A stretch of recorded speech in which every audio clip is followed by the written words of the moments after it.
Birding is a challenge to see how many species we can find, or to find the rare one no one else has seen. But birding with a camera, that takes the challenge to a different level. There are many advantages to digital birding. It can help you become a better birder. You have a collection of photos to study the birds more closely and help you to correctly identify birds. Even silhouettes can help you to recognize birds by shape. And it's the joy of the perfect capture, one that you can share and use to educate others about birding. In this first photo, you can see two small birds taken with a 400mm lens. The camera allows you to zoom in to help you identify the birds. In the next example, you have two silhouettes. Can you guess the ID?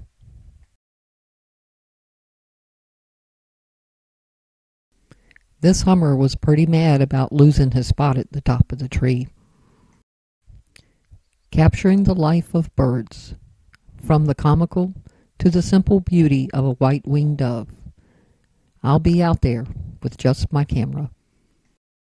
And as with everything, there are some disadvantages. There's the good weather and the bad weather, and the lighting situations. Then you have to find the birds, which are constantly moving. This takes time and patience.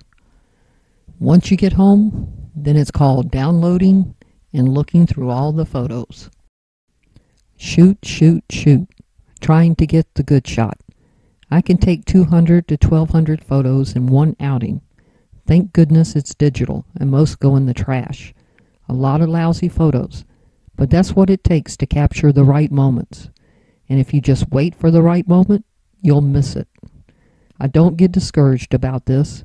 I just tell myself, even the pros only keep 5 to 10% of their photos. Remember, this is a challenge, and you're always learning. Whatever with the weather, get out and shoot.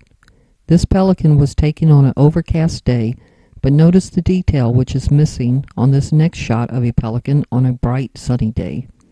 Here we have burnout, the loss of detail for too much sun.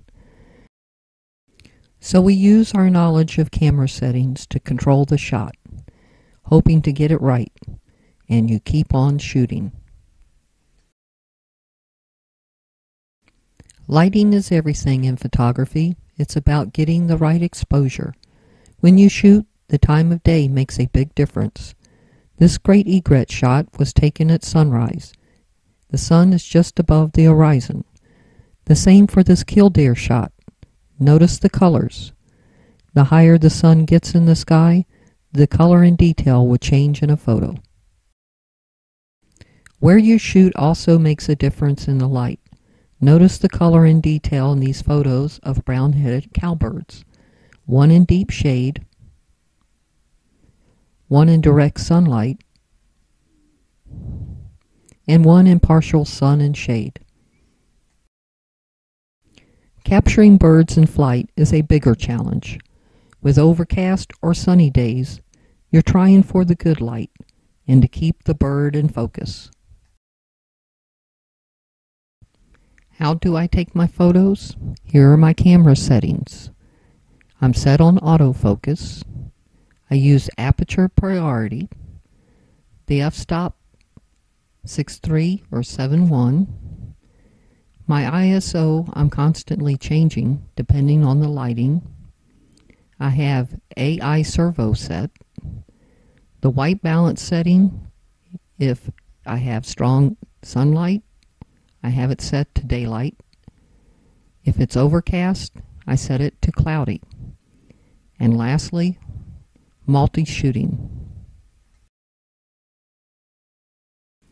Using a low aperture setting such as 6.3 allows for the control of the depth of field to remove background distractions. This blur effect is also controlled by your distance from the bird and how close the bird is to the background. A great blue heron far away standing in reeds will not have the blur effect. Getting close to an eastern phoebe with a background in the distance will make the bird stand out with little distraction. With a low aperture setting, fast shutter speed is needed to freeze bird movement, especially in low light. Increasing the ISO setting will increase shutter speed. My ISO setting was 800 to freeze the action of this red-shouldered hawk. My favorite setting is AI Servo, a built-in function of the camera to keep a moving subject in focus. Here we have a mute swan coming in for a landing. I focus in on the bird, hold down the shutter, and pan the camera with the bird. The camera works to keep the swan in focus. In the field, oh, wait a minute.